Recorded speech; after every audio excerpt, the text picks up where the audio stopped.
এক গ্রামে এক বিধবা বৃদ্ধা বাস করত। বৃদ্ধার সাথে থাকতো তার ছেলে আর ছেলের বউ। বৃদ্ধার পরিবারটি খুব গরিব ছিল। তার ছেলে পেশা ছিল মাছ ধরা এবং সে ছিল নিঃসন্তান। বৃদ্ধার চোখও একটু একটু করে নষ্ট হয়ে যাচ্ছিল। বৃদ্ধার মনে দুঃখের কোনো শেষ ছিল না। তবে বৃদ্ধা ছিল খুব ধার্মিক। সে নিয়মিত দেবতার কাছে প্রার্থনা করত। একদিন দেবতা তার প্রার্থনা সন্তুষ্ট হয়ে বৃদ্ধাকে ভগবান শ্রীকৃষ্ণ দেখা দিল এবং বলল, তুমি কি চাও? তুমি আমার কাছে যে কোনো একটা জিনিস চাইতে পারো।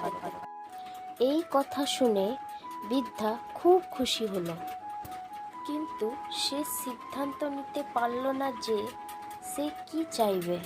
সে ভগবান শ্রীকৃষ্ণর কাছে কিছুদিনের সময় চাইল এবং ভগবান শ্রীকৃষ্ণও তাকে সময় দিল। তারপর বৃদ্ধা অনেক ভাবতে লাগলো কি চাওয়া যায়। তখন বৃদ্ধা তার ছেলের সাথে পরামর্শ করল। ছেলে বলল, জীবনে যদি বাবা না হতে পারি তাহলে এই জীবনে মূল্য কি?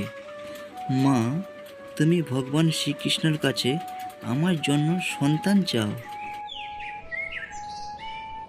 একদিন বৃদ্ধা তার এক প্রতিবেশীর সাথে কথা বলল।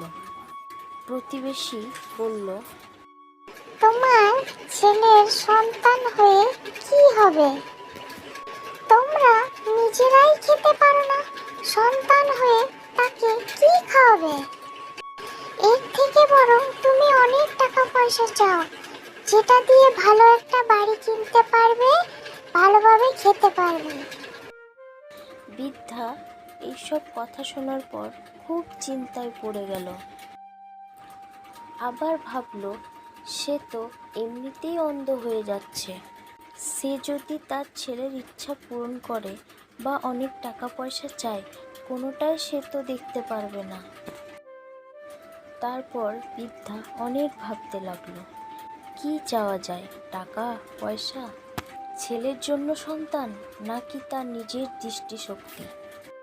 অবশেষে বৃদ্ধা একটা সিদ্ধান্তে পৌঁছাতে পারল।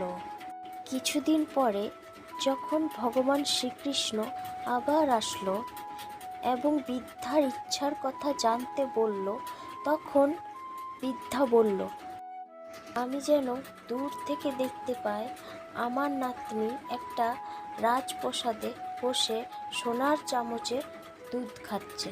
এই কথা শুনে ভগবান শ্রীকৃষ্ণ হাসলেন এবং বললেন, আচ্ছা, আমি যেহেতু কথা দিয়েছি তাই তোমার এই ইচ্ছা আমি পূরণ করলাম।